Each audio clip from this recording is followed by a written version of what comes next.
Hello, and welcome to the Southern Mountain Kitchen. Today we're making homemade no-knead dinner rolls.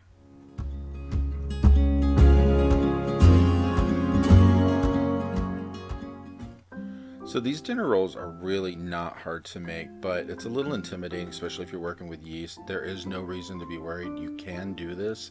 It'll be a great recipe, and there are very few ingredients to add to it. Just follow along, and you should be fine.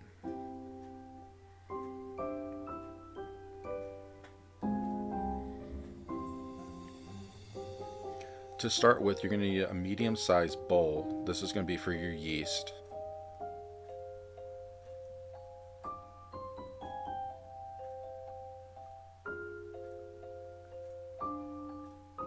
Cut open your packets and then go ahead and pour in your water or milk. You need at least 1 1/3 cups. You can use either, really. Milk or water will work fine. Add to this a teaspoon of sugar. This is for the yeast to feed off of. And then when you have your packets cut open, pour them in on top of the mixture you just made.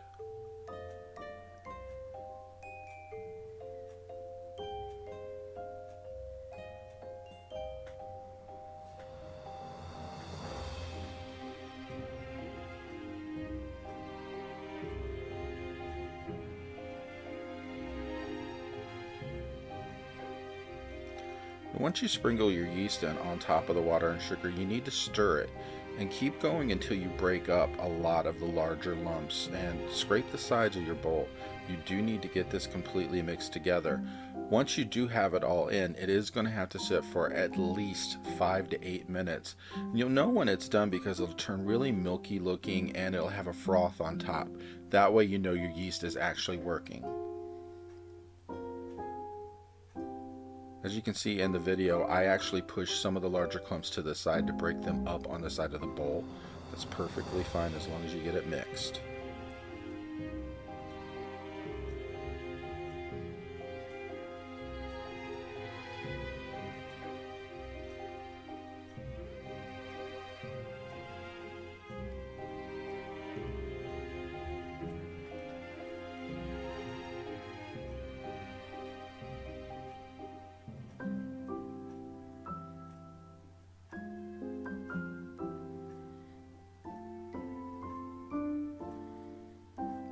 Once you get this completely mixed up with your yeast, you're going to want to set this to the side so it's out of your way when you start working.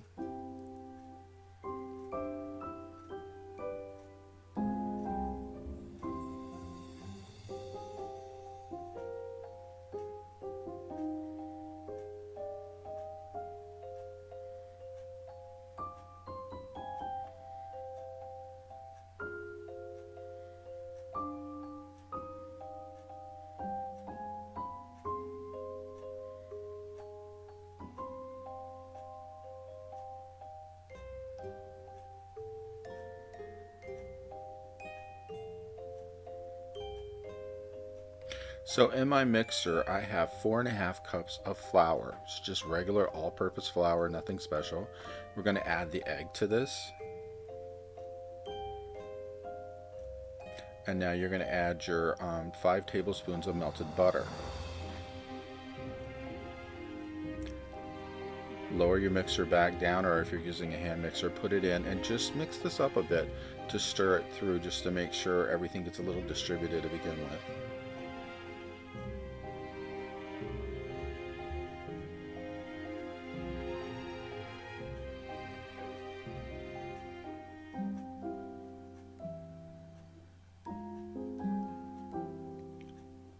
Alright, to this you are going to go ahead and scrape down your sides and get ready to add your other ingredients.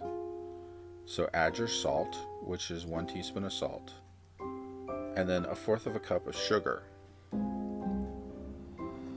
Now you can add your yeast mixture to this. It's going to come out kind of frothy and kind of thick. Once you get it all poured out, use a spatula to get in there and scrape out the sides of the bowl because you need every bit of this.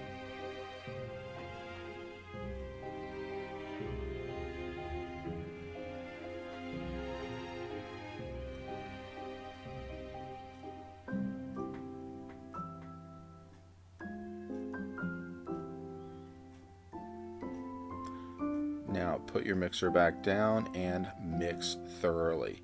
You want this to keep going and build up to a point to where it literally pulls off the side of your bowl of your mixer and makes a ball around the beater.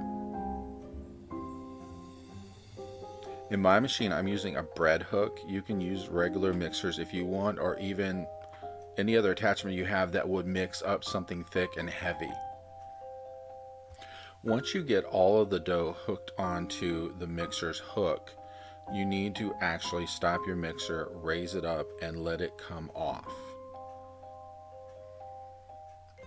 You know you've done this right if you actually get a ball formed out of what you had in the pan.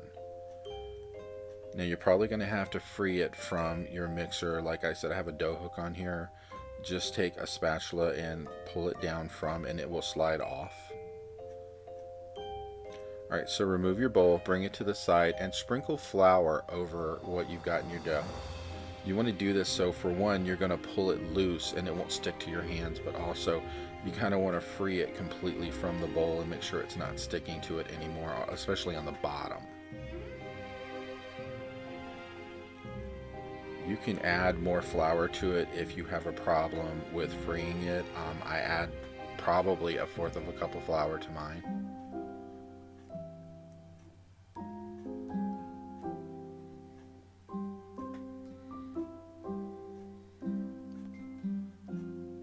Once you get it totally coated, you want to take a large bowl, spray it with some cooking spray so that way the dough doesn't stick to it, and then add your dough to the bowl.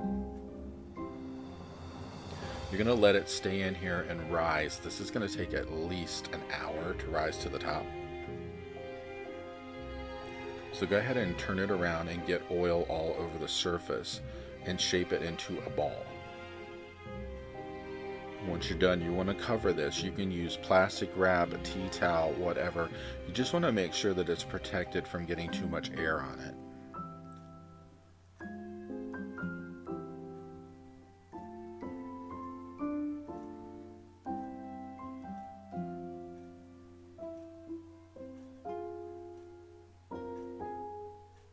Now once you're done, you want to set it someplace where it's warm so it can rise. And as you can see, I put mine just to the side and it's already filled up the bowl. That's when you know you're done.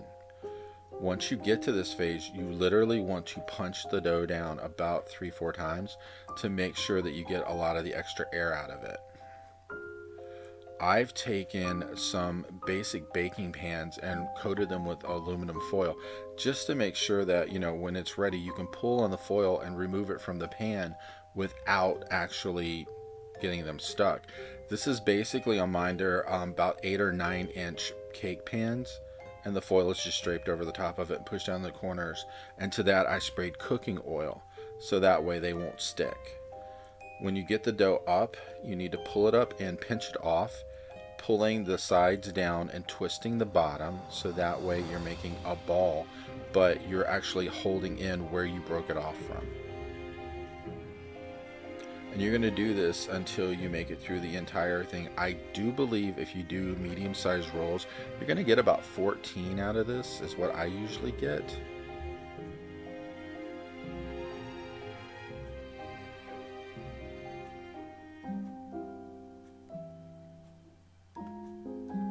So just go ahead and do this till you get all of your dough used up. It's going to take a few minutes to make it through, and sometimes it will try to stick to your fingers. If you have to, you can actually stick your hand down where you sprayed the pan, and that'll actually stop it from sticking to you because you really don't want it to stick. Once you get the pans completely filled up, you're going to cover them with plastic wrap and set them to the side and let them rise for a good 20 minutes more. You want them to rise up again and fill the pans completely. You don't want any space in there, and no matter how large you make these things, they're going to keep expanding as they sit, as long as they're in a decently warm area. You don't want these in a cold spot.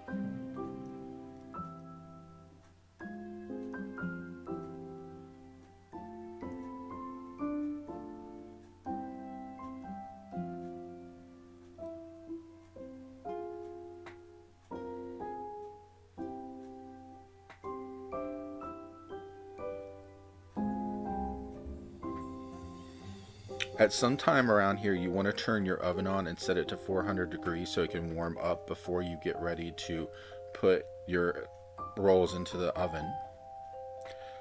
So now that they've sitten and they've risen up again for 20 minutes, you're going to want to put butter on them before they go in the oven. So you need some type of baster and melt your butter. And then basically just brush it over the top so that way everyone has a little bit of coating to them. And it tastes better once you put the butter on top. Mind you, you're going to do this again when it comes out of the oven, but you really do need to coat them well.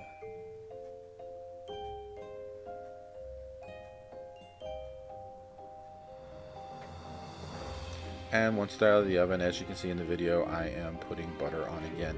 You can put a lot of butter on these and they will soak it up. And if you haven't noticed, as you put the butter on, they become more brown looking. Don't understand it, but they look great once you brush them with the butter. You need to let them sit for about 5 minutes before you try to remove them from the pan. And this is where the foil comes in, because there's enough foil over the side that you can get a hold of it in 2 places and literally lift the whole section of the rolls out, and the pan will fall free underneath. And that way you can actually break them free without having them stuck to the bottom or anything like that. They're just very easy to remove. And there you have it. This is the recipe for homemade no-knead dinner rolls. I hope you enjoy them, and please like and subscribe, and I'll see you in the next video.